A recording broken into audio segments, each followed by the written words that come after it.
మిథున రాశి జూలై 20 నుండి 31, 2025 వరకు ఫలితాలు. ఈ కాలంలో మిథున రాశి వారికి మిశ్రమ ఫలితాలు కనపడతాయి. ఆర్థిక పరంగా కొంత ఒత్తిడిని ఎదుర్కొనవలసి రావచ్చు. ఆదాయంలో స్వల్ప తగ్గుదల కనపడవచ్చు. వ్యయాలు పెరిగే అవకాశముంది. ముఖ్యంగా అనివార్య ఖర్చులు. కుటుంబ సంబంధాలు సన్నిహితంగా ఉండే అవసరం ఉంది. పాత సమస్యలు తిరిగి చర్చకు రావచ్చు.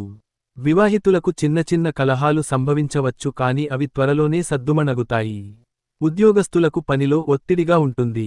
పైఅధికారులతో జాగ్రత్తగా వ్యవహరించాలి. కొత్త ఉద్యోగ అవకాశాలు రావచ్చు కానీ నిర్దిష్ట నిర్ణయం తీసుకునే ముందు అనాలసిస్ చేయాలి.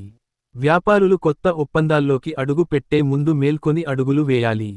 ఆరోగ్య పరంగా జీర్ణ సంబంధిత సమస్యలు, ఒత్తిడి పెరగడం వంటి విషయాలపై శ్రద్ధ పెట్టాలి. ప్రయాణాలుంటే జాగ్రత్త అవసరం. వాహనయాత్రల సమయంలో వేగంగా నడిపే అలవాట్లను నివారించండి. విద్యార్థులకు మధ్యస్థ స్థాయి ఫలితాలు. ఏకాగ్రత పెంచుకోవాలి. పరీక్షల విషయాల్లో ఆలస్యం జరగకూడదు. పరిహారం: మద్యం, మాంసం, గుడ్లు, అశ్లీలతలకు దూరంగా ఉండాలి. బుధవారం గణపతి ఆరాధన చేయాలి. గ్రీన్ కలర్ వస్త్రాలు ధరిస్తే మంచిది. హనుమాన్ చాలీసా రోజూ చదవాలి. విష్ణు సహస్రనామాలు వింటూ ఉండాలి.